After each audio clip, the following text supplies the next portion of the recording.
Here are some of the sponsors that make this conference possible. Walton Family Foundation, American Institutes for Research, Charter School Capital, College Board, Mindshift Technologies, Strata Education Network, National Heritage Academies, and National Math and Science Initiative. Everything's bigger in Texas, but you aren't going to want to miss out on next year when we go to Las Vegas, June 30th to July 3rd, 2019. I'm a man. Yeah! I spell him H-I. And that relevant Maine. Good morning, Austin. I'm Andrew Broy from the Illinois Network of Charter Schools, and if you don't know, that was Muddy Waters, famous Chicagoan blues impresario. Great to join you today in the final day of this year's conference. I'm glad we have all had the chance to connect, to inspire, and recommit ourselves to our collective work of ensuring great public schools for more students across our country.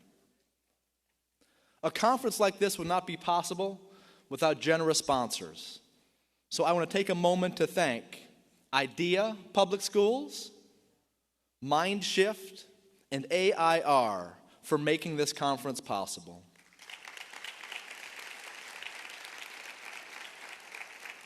On Monday, we heard from students and teachers who have been catalysts for change in their communities and in their charter schools. Spurred by their life stories, those activists have a common thread. They've taken a challenging situation and turned it into an opportunity to help others, to empower their classmates and do big things.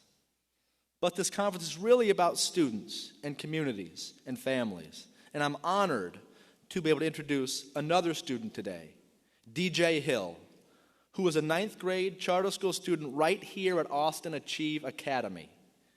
What DJ found at Austin Achieve is something he wasn't able to find at his district school: acceptance and the security of a community that supports his journey. But I'll let DJ share his own story with you. Please join me in welcoming DJ Hill to the stage. No need to take from me. Don't throw the paint on me. I see the smoke forming. I got lost astray. And as far as Good morning. My name is DJ. I'm 15, and I'm a little nervous to be on the stage, so I got this very special outfit, so hopefully I can impress you all.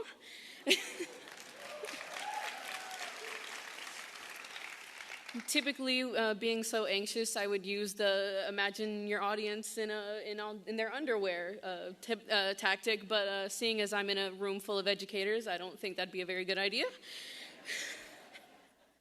So, I hope you like what I have to say, sorry. So, before I came to Austin Achieve, I had never heard an "I'm proud of you" or even a "good job." I coasted through classes, I was ignored in most places, and I felt like I had no one to talk to.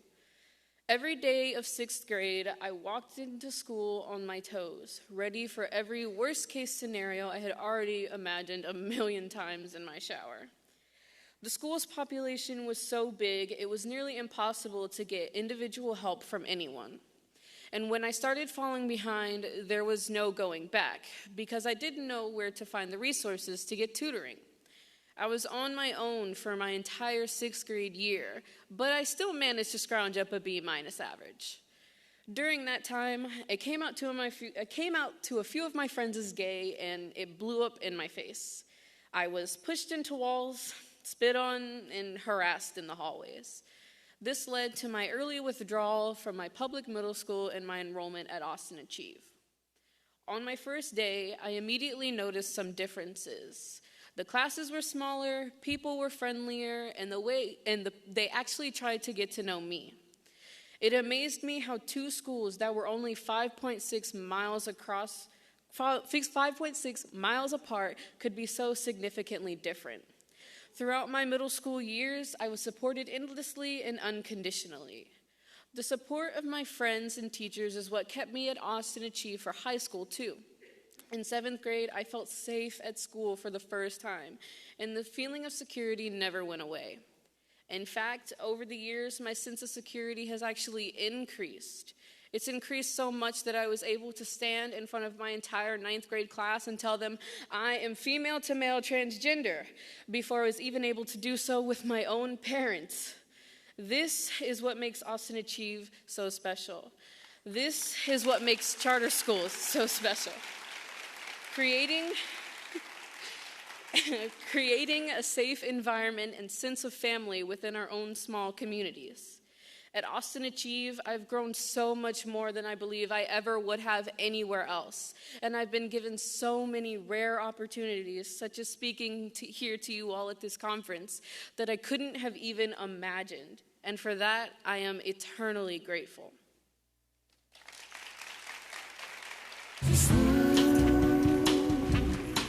Smooth sailing.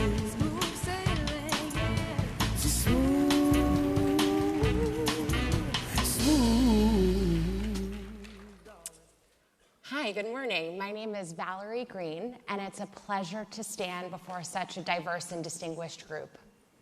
I represent The Wonderful Company. We're a privately held, Los Angeles-based company committed to offering high-quality and healthy brands. The company owners, Linda and Stuart Resnick, have always balanced achievement in business with a dedication to giving back, especially in the communities in which our employees live and work, and specifically, California's Central Valley. The Central Valley grows 2/3 of our nation's fruits and nuts and 1/3 of our vegetables. Sadly, the region with the highest farm revenues ranks among the poorest in the state and the nation. Among our many philanthropic works, we take particular pride in our educational commitments, including our magnificent charter school. This year, nearly 100% of our graduating class at wonderful College Prep Academy Charter School is going to college.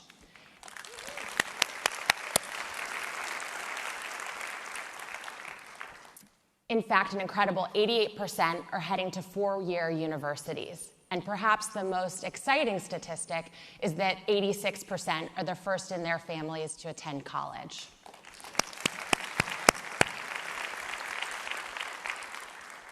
The theme of this conference is Empowered to Dream Big, and that's something we do every single day.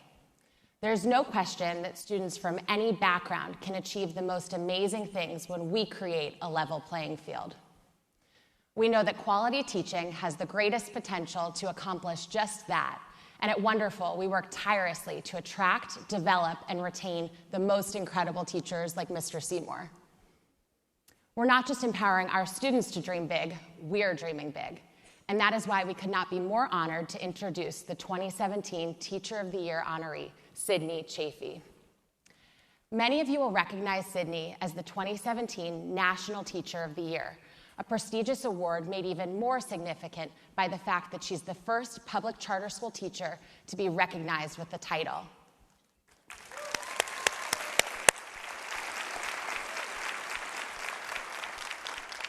Sydney has been an educator for the past decade, 9 of those years in her current role, and she is a National Board Certified teacher. Sydney is a humanities teacher in Boston at Codman Academy Charter Public School. Yeah! Where she inspires her students every day to dream big. In the classroom, she teaches her students how education can be a transformative tool for social justice. Using lessons from the past, Sydney empowers her students to see themselves as catalysts for change. Not only is she a phenomenal teacher, Sydney brings joy into the classroom. Learning is hard work, as we all know, but she makes coming to class a time her students look forward to. And like many outstanding educators, she fosters a strong sense of community, not only within her classroom, but within her entire school. Every Thursday, Sydney organizes a community circle where all students in every grade level can come together to celebrate successes, share good news, and dig into serious conversation together. I'm honored to welcome Sydney to the stage. I'm so excited, I just can't hide it. I'm about to lose control. Good morning. So I'm excited to be here to talk about empowering our students to dream big. Because to me, what that means is that we're empowering our students to work towards a better world. One that is more just and more equitable, one that's more sustainable and kinder. And so this past year, as I've traveled around the country, people have asked me what my priorities are as a teacher and what matters to me. And I've told them that I believe education can be a tool to work towards social justice. But one day last summer, I logged onto Twitter, and I saw that a fellow teacher had taken issue with these beliefs. He told me that the purpose of education is to educate, and teachers shouldn't be social justice warriors. His final argument was, I teach my subject. But I reject that simplification because teachers don't just teach subjects. We teach people.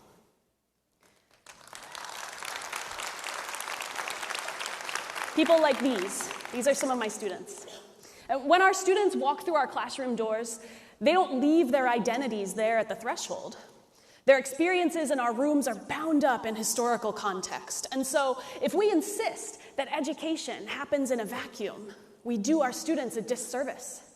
We teach them that education doesn't really matter because it's not relevant to what's happening all around them. So here's one example of what it can look like when kids do see the connection between school and life. For the past several months, students from Marjorie Stoneman Douglas High School in Parkland, Florida, have been advocating for stronger gun laws. And they're not the first or the only kids to do that work, but they've been launched into the national spotlight for taking on politicians and lobbyists and special interest groups and media personalities. Their activism reminds me what can happen when our students have access to a great education. And when they understand that that education can help them work towards building a world that they want to live in. One of the teachers at the Stoneman Douglas High School is named Jeff Foster, and he's been teaching there for 20 years. He teaches AP US Government. And on the day of the shooting, his lesson was focused on special interest groups. Coincidentally, part of the lesson had students looking at the typical response of the NRA following a mass shooting.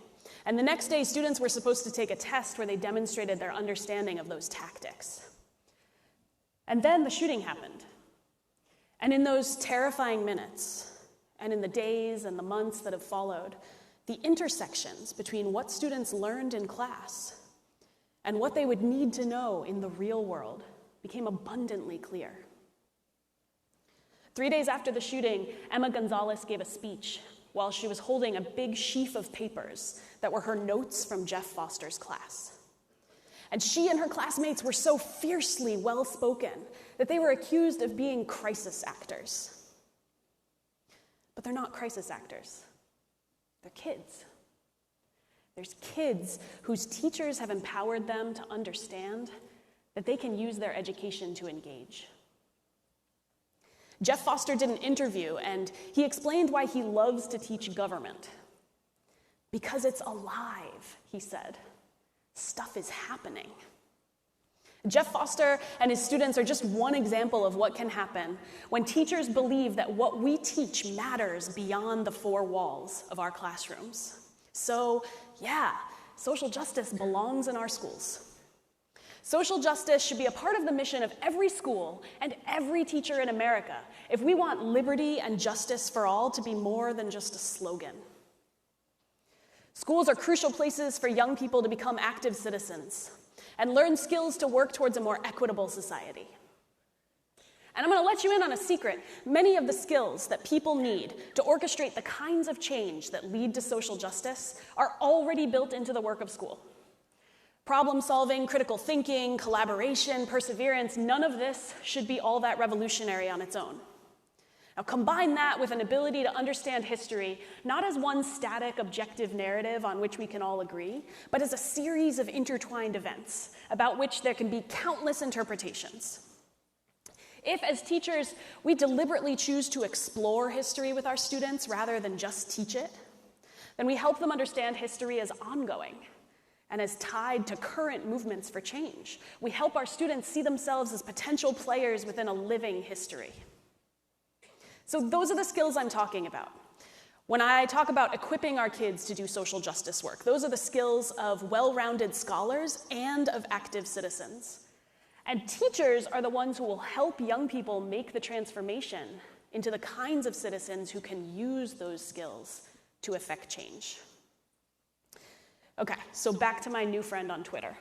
Maybe one of the reasons that he wasn't happy with my work is because he and I don't agree on the definition of justice. Maybe we just don't see eye to eye politically. And to me, our interaction actually speaks to a larger problem in America right now, which is, as adults, we don't often know how to disagree in a way that moves us forward. But here's the thing. As teachers, our aim is to empower students to articulate their own opinions, not to coerce them into agreeing with us. So it doesn't actually matter if he and I agree on what justice looks like. What matters is that we're helping our students have those conversations with one another. And that means as teachers, we've got to learn to become effective facilitators of our students' activism. We need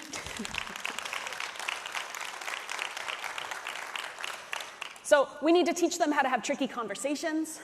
We need to expose them to differing opinions. And we need to help them see the connections between what they're learning in class and their own real lives. So I'll give you an example of that from my own classroom. I teach 9th grade humanities, and every year my students and I explore the history of apartheid in South Africa as a case study of injustice. If you don't know the history of apartheid, basically it was a brutal and racist system under which everyone in South Africa was categorized according to race, and people of color were oppressed. Resisting that racism meant risking one's life, and around the world, other countries' governments, including the United States, hesitated to do anything to sanction South Africa because we benefited from its resources. And then in 1976, the South African government passed a new law. And the law required that students in South Africa had to learn in the language of Afrikaans when they went to school. But Afrikaans was a white language spoken by white South Africans, and many black South Africans referred to Afrikaans as the language of the oppressor. So as you can imagine, students of color were outraged at this new law. They already attended segregated schools, where they had overcrowded classrooms and a lack of resources and a frankly racist curriculum. And now they were being expected to learn in a language neither they nor their teachers spoke. So they decided to do something about it. On the morning of June 16, 1976, thousands of kids of all ages walked out of schools in the township of Soweto, and they marched through the streets, holding hands and singing and holding signs to protest the law. They came to an intersection, and they encountered the police and the military, who ordered them to turn back. And when they refused, the police set dogs on them, and then they opened fire. Although the Soweto uprising ended in tragedy, and although apartheid itself wasn't officially struck down for almost 20 more years, the students' protest had a dramatic impact on the way the world viewed South Africa's policies. News outlets all around the world published a now iconic picture of one of the very first people killed by police that day. He was a 13-year-old boy named Hector Peterson. And it became nearly impossible to ignore the brutality of the apartheid regime. In the years that followed, more and more countries exerted political and economic pressure on South Africa to end apartheid. And it was due to the activism of those kids in Soweto. So every year, my students explore this history. And they look at the ways in which these South African students exercised their agency within an oppressive system that sought to silence them and deny their humanity. And invariably, my students draw comparisons between the South African kids' activism and their own power and promise as young people. They start to wonder about their own political agency. They debate whether they would be willing to risk their lives to ensure that future generations could live in a more just world. And they ask themselves whether adults like us will ever listen to their voices. So a few years ago, in the wake of Michael Brown's death in Ferguson, Missouri, my principal received an anonymous email from one of our seniors and informed him that the following day, students at our school were going to walk out and participate in a citywide protest in support of the Black Lives Matter movement. And at that point, staff at our school had a decision to make. Would we try to stop them from protesting? Would we use our authority and our power to try to control them? Or would we put into practice these principles of social justice and activism that we had been teaching them about? So the next day, most of the student body left school en masse, and they gathered on the lawn. And my favorite part was when one of the seniors jumped up on a picnic table and started going over safety expectations for all the younger kids. And as teachers, we gathered with them, and we listened, and we told them to stay safe. And then a whole bunch of the kids marched off to meet up with other kids from other schools downtown, and the rest of the kids went back inside the school. And those who had chosen to stay at the school that afternoon talked about the Black Lives Matter movement, debated the merits of protest, and went on with class as scheduled. And those who walked out participated in a citywide student rally and raised their collective voice for justice. But no matter where they had chosen to spend their afternoon, our students learned really valuable lessons that day. They learned that the adults in their lives would support them even as we worried for their safety. They learned that they didn't need adults to tell them how or when or where to organize. They learned that they were members of a community of young people with a shared vision for a more equitable society, and they learned that they had power within that society. And most importantly, they learned that events like the Soweto Uprising aren't ancient history, and they don't have to end in tragedy. And that's what education as a tool for social justice can look like. And our kids are ready for this kind of work. In 2015, there was a survey of college freshmen. 8.5% of them said that there was a very good chance they would participate in a student protest sometime during their college career. Now, that might not seem like a really impressive figure, but it's actually the highest number of kids to say this since 1967. And in that same survey, 75% of them said that helping other people who are having difficulty was a very important or an essential life goal. And again, that's the highest number of kids to say that since the late 1960s. And research shows us that activism doesn't just follow from helping students develop the skills that I talked about earlier. It actually works the other way too. It helps our students build skills like critical thinking and leadership. And it correlates positively with their political participation and their civic engagement and their commitment to their communities later in life. So in other words, students are telling us that social justice is important to them. And researchers are telling us that it helps students learn. And so now it's just up to us to listen.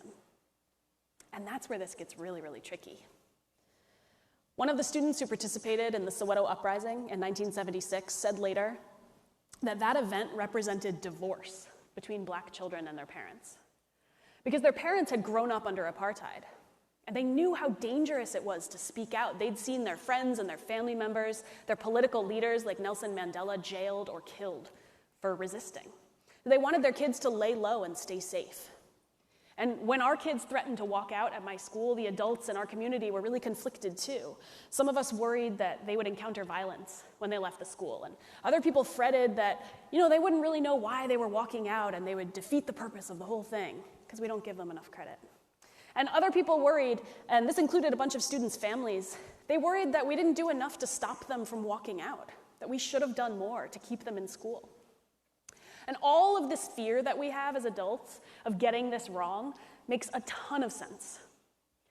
But despite our fear, we have got to prove to our students that we will listen to their voices. It's up to us to inspire confidence in them that they do have the power to affect change. It's our responsibility to ensure that they're equipped with the tools to insist on a more equitable society and then get out of their way as they work to apply those tools to situations that they care about. Living up to that vision will require creativity and flexibility. It will require standing against those who seek to silence or delegitimize dissenting voices. And it will require accepting the fact that sometimes we will be the ones our students rebel against. Sometimes they will point out ways in which systems that we have designed or in which we are complicit are actually contributing to inequity. It will be uncomfortable and it'll be painful as they push us to question our own assumptions and beliefs. But what if we change the way we think about rebellion in our kids? Because really, when our students rebel, when they thoughtfully push against our ideas, when they question whether there's a better way than the way that we've designed, what if we chose to see that as a sign that we're doing something right, and that our kids are becoming liberated? I know it would be easier if our kids' critical thinking skills manifested in more convenient ways. On their standardized tests or their essays. It was very neat and clean, right? But convenience and justice don't often go hand in hand. When our students think critically about the world around them, they learn to become engaged citizens who will question injustice when they see it and work to change it. And welcoming rebellion into our schools is going to require some rethinking about what learning looks like, because there's this misconception that if we give students any wiggle room, they're going to walk all over us and pure chaos will ensue. And if we expect students to just sit silently and passively receive knowledge from us, then yeah, their voices are always going to feel overwhelming. But if we accept instead that learning is sometimes messy, that it requires opportunities to discuss and brainstorm and get it wrong and try again. If we accept that students dislike chaos as much as the rest of us, and they want to learn when they come to school, then we can set up schools to facilitate that kind of education. Imagine schools where adults are thought partners, helping students make wise decisions, but not always supplying the right answers. Imagine schools where we trust students to make choices and allow them to experience the consequences of those choices. Imagine schools where we make it our mission to treat students as individuals, with all of the uncertainty and the messiness that is bound to come with that. Imagine schools where we believe the writer Rebecca Solnit, who wrote that activism itself can generate hope. These aren't mythical or idealistic visions. I know that those of you in this room know that. Teachers all over the country are already pushing the boundaries of what teaching and learning look like with amazing results for kids. And we know they're doing that in charter schools, they're doing that in traditional public schools, they're doing that in private schools. There are teachers sitting in this room right now today who are doing this work. There are countless models for teachers who want to get better at helping students learn in a more authentic, engaging, and empowering way. I was reading this book by Ted and Nancy Sizer. It's called The Students Are Watching, and in it, they argue that the work of education is often framed as a collection of nouns, like respect and honesty and integrity. And those nouns, they say, sound really impressive, but too often they fail to actually mean anything in practice.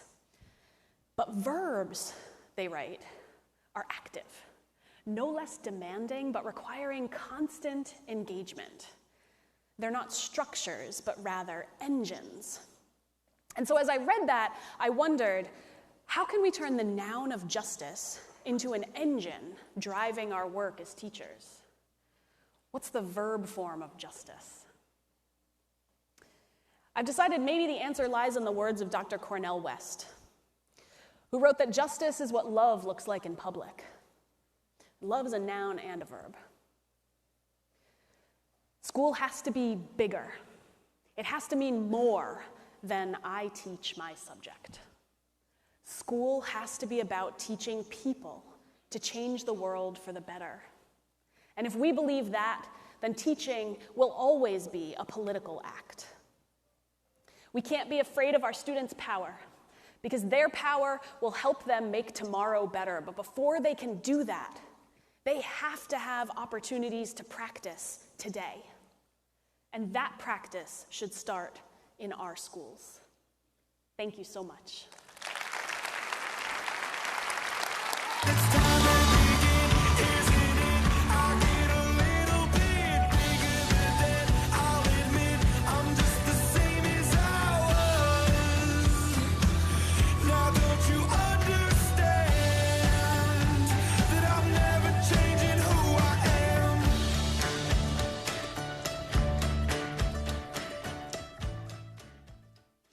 Thanks, Sydney, for sharing your story with us. It's a great milestone for the charter school community to have you recognized as the first charter school teacher to be named National Teacher of the Year, and we're very excited that you were able to join us here.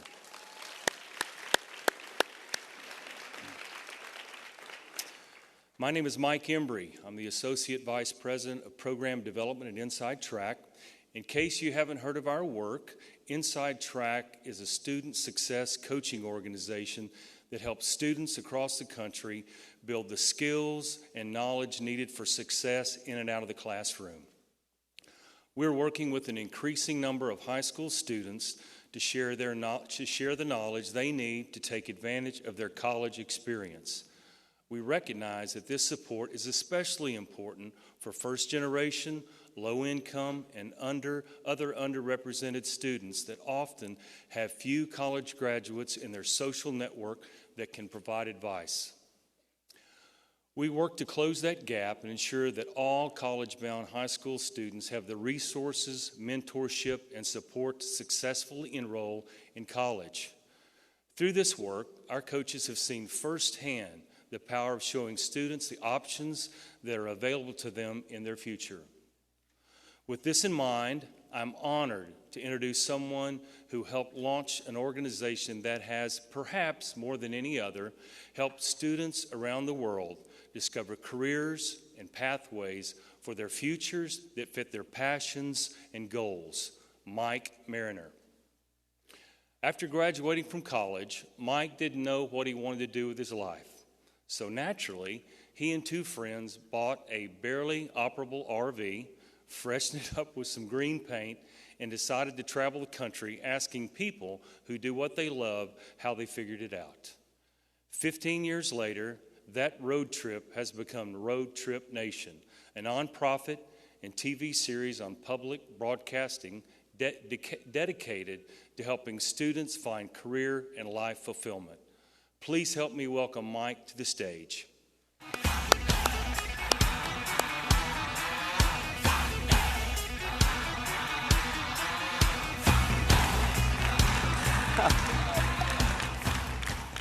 How's everyone doing today? We are excited to present to you, I guess I am excited to present to you today.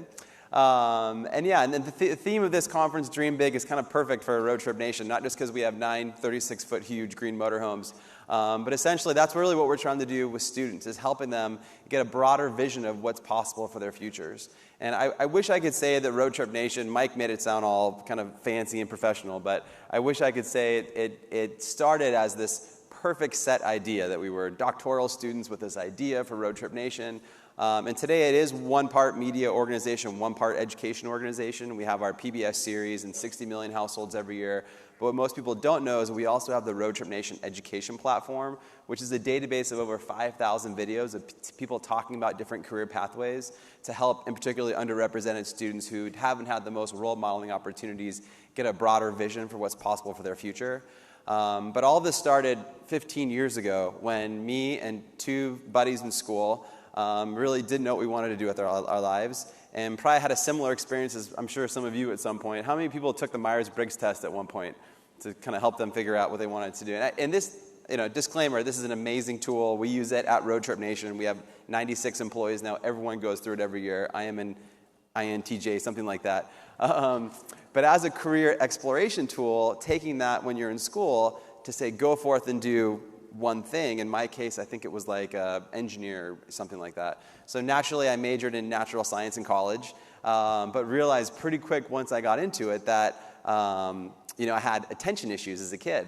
And that I had a laboratory internship the summer after my junior year and learned pretty quick that I had a hard time, sitting still. And so essentially, and I remember one of my natural science teachers saying, okay, there are 4 things you can do with a natural science degree. You can be a researcher, go to med school, teach, or be a pharmaceutical sales rep, something like that. And I remember at that moment thinking, is the workforce and kind of the opportunity of career pathways for my future really limited to those 4 things? And so we essentially had this idea to get an old beat-up motorhome. As Mike said, it was a 1984 Fleetwood Pace Arrow. It was falling apart all across America. And we essentially, traveled across America and spent 6 months of our senior year booking cold calls with people in different career pathways and asking them how, if we could sit down with them when we came through town and ask them how they got to where they are today. It was a little project that kind of turned into this much bigger thing.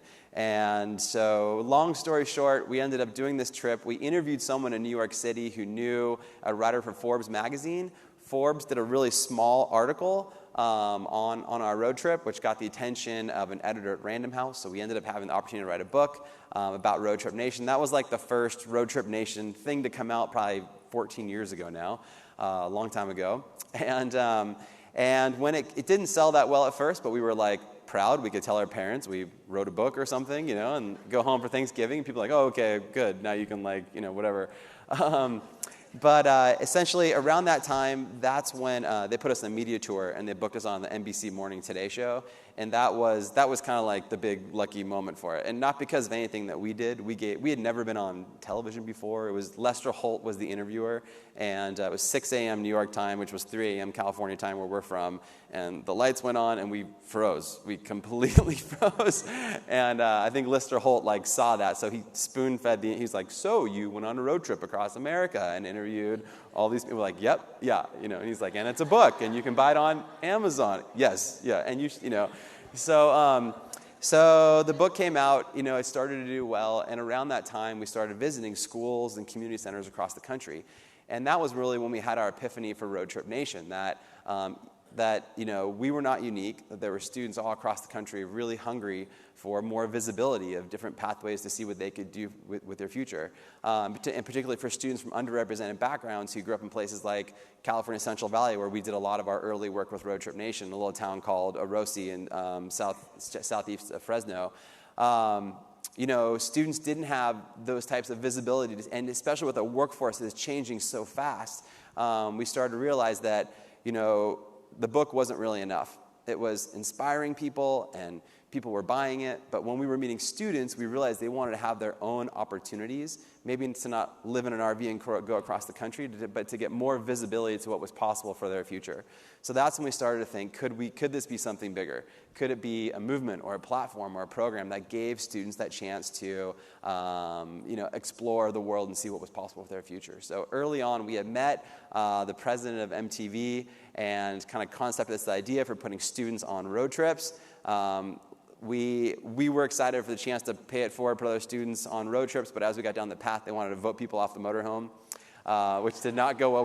We were young and naive and thought, we were trying to help our generation, but how do you help students if you're voting them off the motorhome? So it was just not a good fit. But people always ask us, how did we end up at PBS? And we said, well, PBS came to us and said, if you come to PBS, you can do 3 things. You can do mission-based programming. You don't have to, vote anyone off the motorhome. You can have longevity here. You're not going to be on billboards or anything, but you can do this for decades if you really believe in it. And number 3, you can maintain the rights to all the content you produce. And so the third thing ended up being really, really important, and what in the last 5 years has allowed us to partner with organizations like Inside Track and the College Board and others to be able to bring our content to students in lots and lots of other ways if they don't have the lucky chance to be in the green RV. And so what I'm gonna show for you guys today is a little bit of footage from some of our recent Road Trip Nation trips. So every single summer, students, Road Trip Nation students, apply for the chance to go on the road and interview people from career pathways all across the country to learn how they got to where they are today. And now, because we have the Road Trip Nation education platform, all of those road trips are topical on either certain industries that we see represent the future of work and in the future workforce, to make sure that we're helping create a feedback loop for students that maybe have a hard time seeing what the workforce looks like today, or they can be specific social interests or specific hurdles that students might be facing. And if there's one key learning that we've learned from Road Trip Nation over the years, is that in order to help students dream big about their future, they need to see people like them in those career pathways.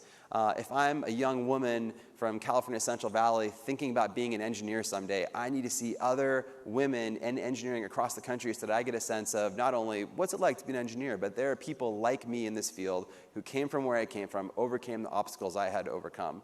And so because of that, we design all of these road trips topically. Last year we did a Women in Science road trip because we were hearing that enormously from students, that it wasn't enough for them to just understand what careers in engineering are like. And so all of these road trips then feed back into the database. So one road trip I'm really excited to show you in particular is a new trip that is being released on PBS this week. It's all focused on first-generation college-going students. And I know a lot of you guys in the room are helping students from underrepresented backgrounds get broader visions for what they can do. So we partnered with the former First Lady Michelle Obama and her Reach Higher initiative to put 3 students on the road last summer. And they interviewed people all across America who were also the first in their families to go to college.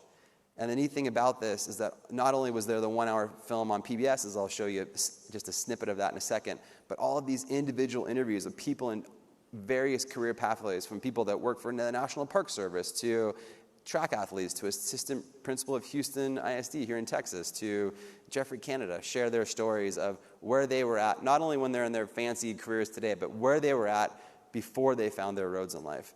And so I will show just a trailer here. I'm going to come back up. It blows my mind. I was like, here we are on the other side of the U.S., but, just 20 days ago, we were looking at huge skyscrapers.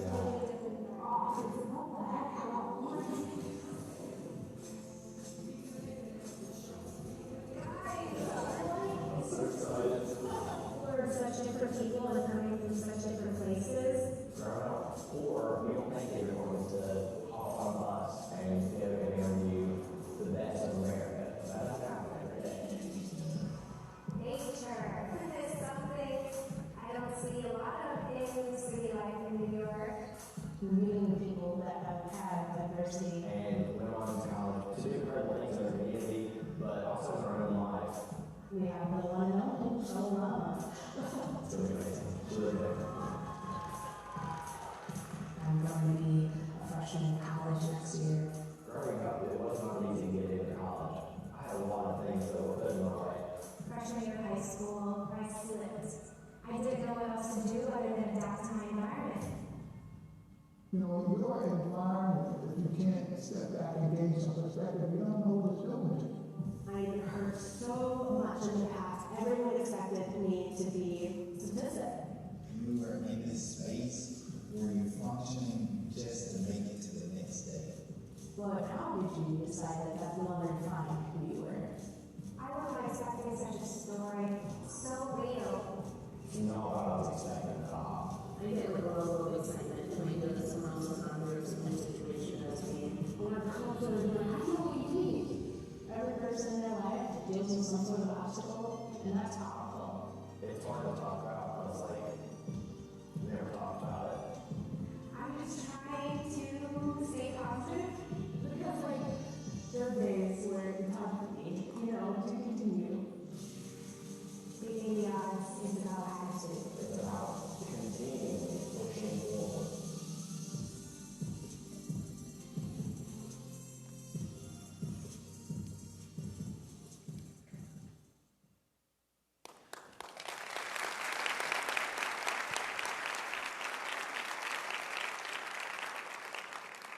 So that is a little quick sneak peek.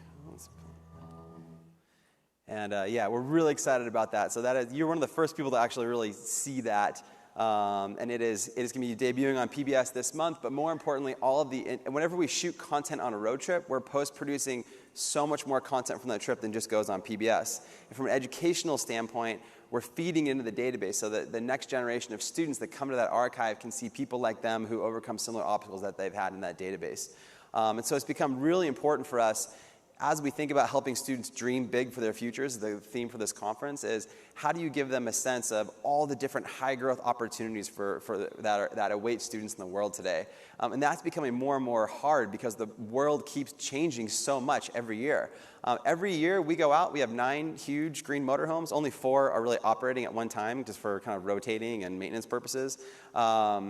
But the workforce changes every summer. It's like, oh my gosh, there's a completely new thing. So how do you help students get visibility to that and map towards that? And so, one of the things is looking at what are some of those opportunities and industries, but helping them, again, see it through the lens of people who are like them in those pathways.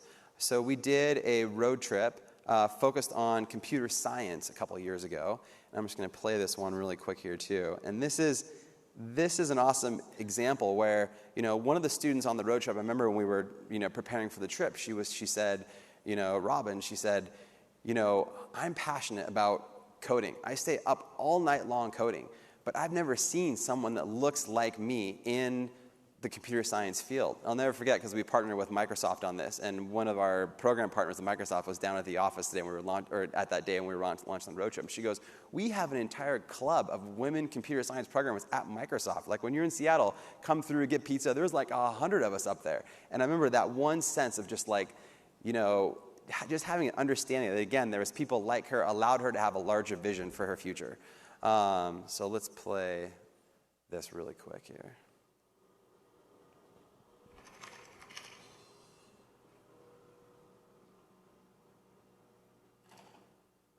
I have this picture I love, like me and all the other kids in my computer science class in high school. It's literally like all boys, and then me in my brick pink flowery shirt in the middle.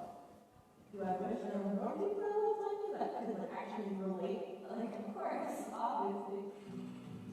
Computer science made me understand the magic, how magic works. Everybody sees their phone works, but nobody knows what's going inside the program that's happening. I've always been interested, but like I found out how anybody that works in the technology industry.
So last year we did 12 of these road trips.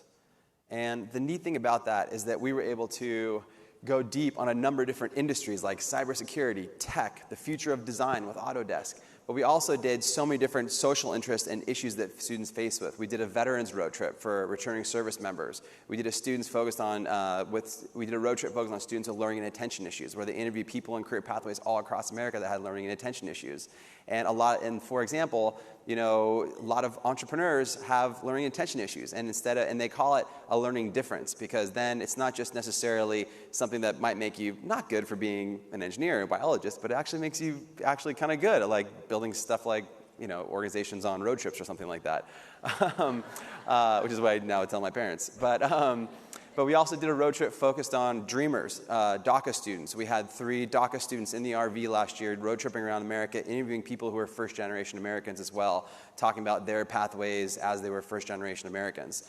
And so all of this content together, we had a really reflective moment about 4 or 5 years ago where we realized that we could never put every student in America in a motorhome to go across the country. And it made us be just kind of pause for a second and say, what is our mission? And we realized that our mission was to not just put students on road trips. That was always more a means to an end. Our mission was to give them more visibility to what the workforce looks like today, and empower them to define their own roads in life.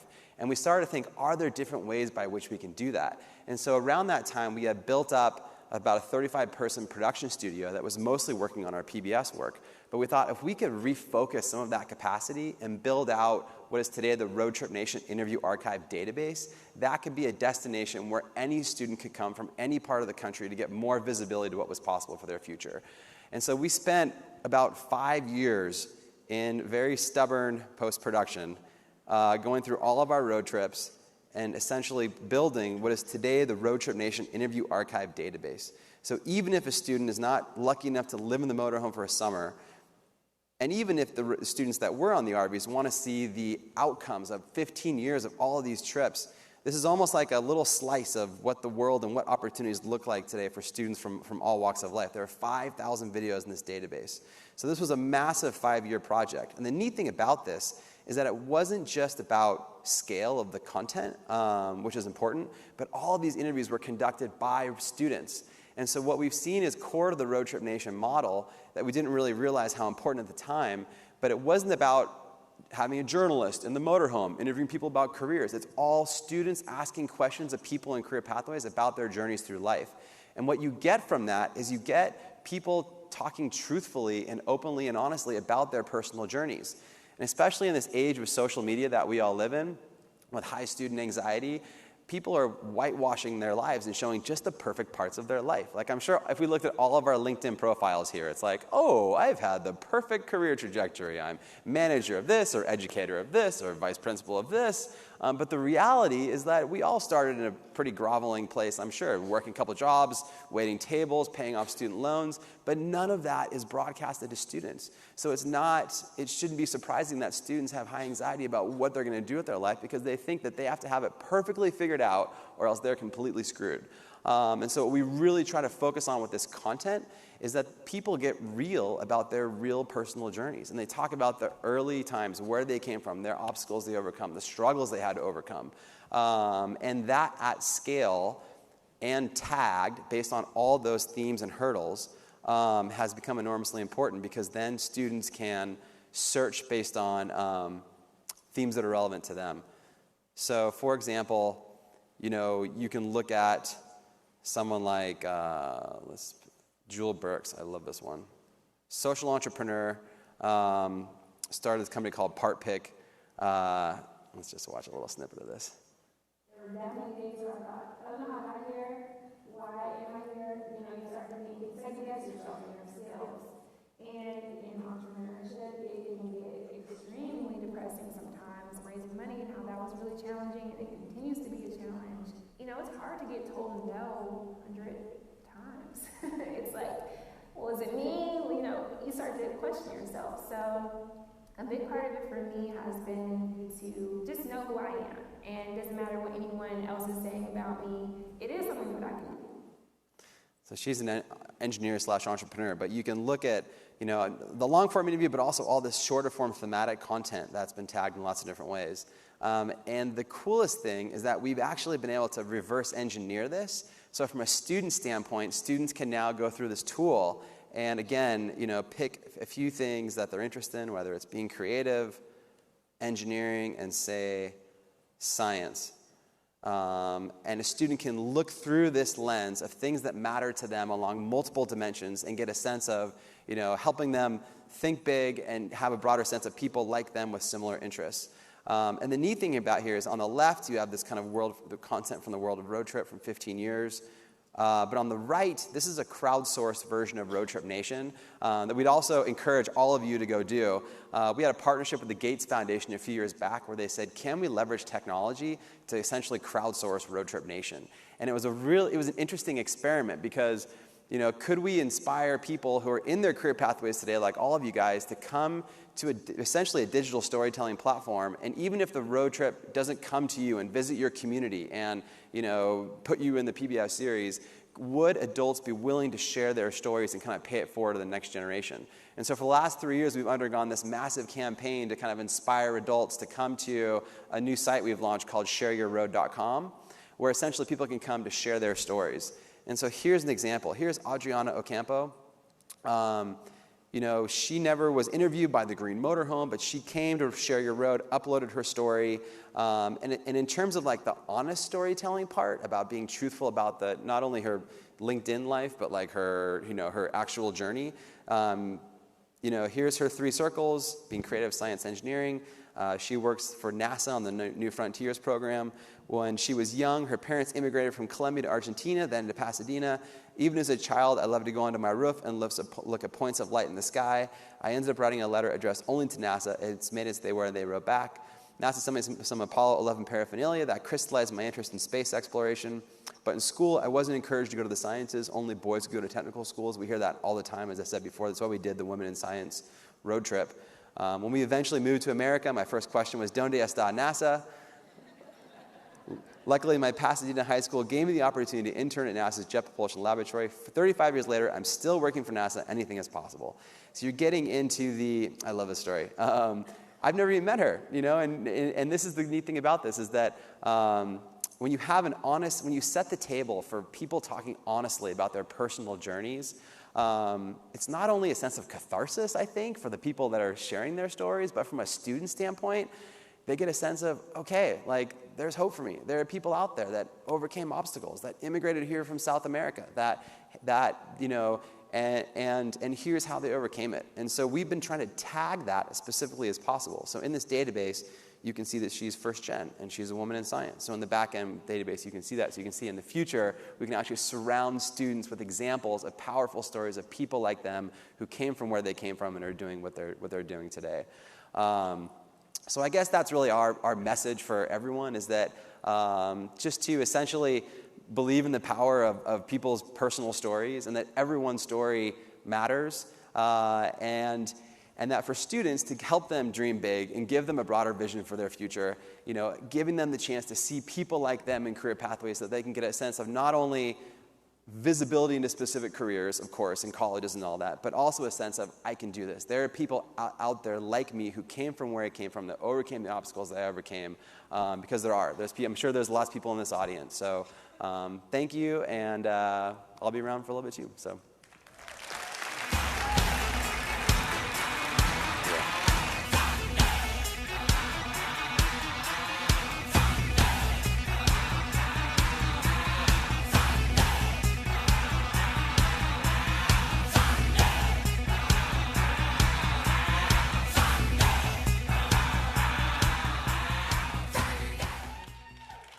Thank you, Mike, for sharing your story with us. I'm glad to be able to close out our conference today. On behalf of the Alliance and the Board of Directors, thank you for joining us in 2018. It's been an amazing 3 days, and I'm glad you could join us. This is a charter conference, though, so we can't leave without a bit of data about the conference. This year we had 4,000 attendees, 725 charter schools represented, attendees hailing from 43 different states, including more than 100 from overseas, 275 exhibits, and 125 sessions jam-packed with content. Before we close today, I want to challenge you and encourage you at the same time. I recall a few years ago at this very conference, we had a debate on stage about whether we were a movement or a community. I submit to you that's the wrong question. I posit that we're more like a revolution, because we are revolutionizing the delivery of public education, revolutionizing opportunities for students, and revolutionizing the very structures of public education itself. And the one thing I know about revolutions, I learned from one of my heroes, Mahatma Gandhi. Gandhi famously described every revolution in history as one of 4 distinct stages. He said famously, first, they ignore you. Then, they ridicule you. Then, they fight you. And then, you win. Well, I can say with full confidence we are in stage 3 of the revolution. There's evidence in all of our states, and we are in this fight. So I encourage you to continue the fight, not just for people in this audience, but for our students, for our communities, for our country, and for our very system of opportunity that public education represents. I also want to thank all the National Alliance Conference planning team members, all the people behind the scenes who made this week a success. Please give them a huge round of applause for all the work they've done.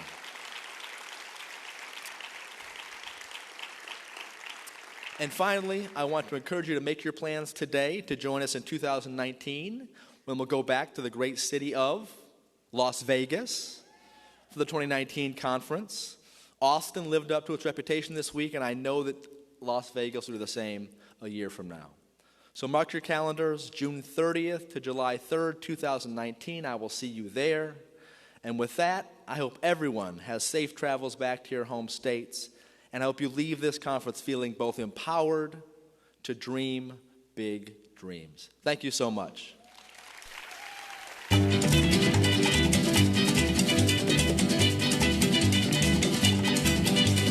Bright light said it gonna set my soul, gonna set my soul.